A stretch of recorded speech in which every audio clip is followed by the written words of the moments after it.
이번에는 제2단원 사회윤리와 정의의 내용 요소를 살펴보도록 하겠습니다.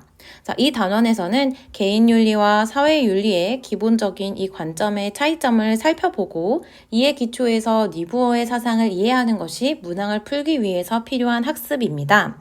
자, 먼저 개인윤리는 다양한 문제들이 결국은 개개인의 도덕성 부족으로 인해 발생한다고 보고 개인적 차원에서의 양심과 도덕성을 함양함으로써 각자가 인격을 완성시킨다면 다양한 문제들이 해결될 수 있다고 보는 관점입니다. 사회윤리는 다양한 문제들의 원인이 사회 구조와 제도 또는 사회 풍토에 의해서 발생한다고 보고 사회적 차원에서의 사회 구조와 제도의 개선을 통해서 이 정의를 실현하기 위해 노력해야 한다고 봅니다. 이러한 사회윤리의 관점에서도 개인의 도덕성 함양을 간과하지는 않습니다. 그러나 이 사회적 차원의 논의 또한 필요하다는 것이죠. 어떤 도덕적인 문제에 대해서 개인에게만 책임을 지을 수는 없고 사회적인 이 구조와 어떤 사회적인 제도의 개선을 통해서도 우리가 좀 접근을 해야 된다는 입장을 취하고 있습니다. 자, 니부어는 그러한 사회윤리적 관점을 취하고 있는 가장 대표적인 사상가입니다. 니부어는 도덕적 인간과 비도덕적 사회라는 책을 통해서 개개인은 이타성을 추구하는 도덕적 개인일지라도 그러한 개인이 모인 집단은 이기적일 수 있다라고 보고 사회적 차원의 갈등을 해결하고 정의를 실현하기 위해서는 이 사회윤리적 차원의 접근이 필요하다라고 주장하였습니다. 자, 니부어가 보기에 개인이 도덕적이더라도 집단이 도덕적이지 못할 수 있다. 개인이 아무리 도덕적 행위를 하더라도 집단의 도덕성을 결정할 수는 없다. 개인이 집단에 영향을 주는 것은 어렵다라고 봅니다. 하지만 집단이 개인에게 영향을 주는 것은 오히려 너무나 쉽다고 이야기합니다. 또한 니부어는 도덕적인 개인들이 모인 집단일수록 더 이기적일 수 있다고 봅니다. 왜냐하면 여러분, 우리가 굉장히 이타적인 개인들이 하나의 집단이 되었을 때는 우리 집단을 위한 희생, 우리 집단을 위한 헌신, 우리 집단을 위하는 마음이 더 커지기 때문에 우리 집단이 아닌 남의 집단에 대해서는 더 이기적이고 배타적인 태도를 보일 수 있다는 겁니다.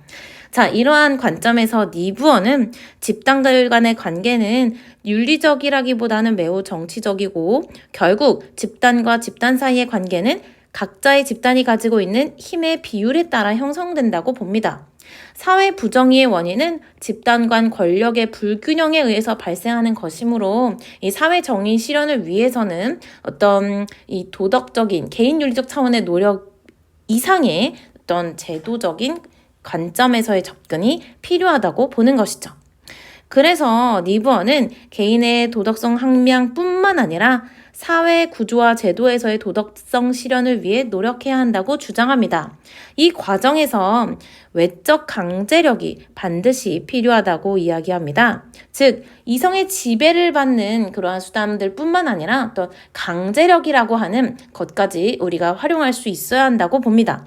니부어는 심지어 폭력마저도 그 자체로는 선도 아니고 악도 아니기 때문에 이것을 잘 활용해서 선의지로 통제하면서 활용해야만 이 사회적 정의를 이룰 수 있다고 이야기합니다. 아무리 비합리적이고 폭력적인 수단이더라도 그것이 선의지의 통제를 받아서 사회 정의 실현을 위해서 활용된다면 얼마든지 정당화 가능하다는 것이죠. 사실 니부어는 역사적으로 우리가 폭력이라고 하는 것이 정의를 위해 사용되었을 때는 정당화되어 왔음을 강조하기도 합니다.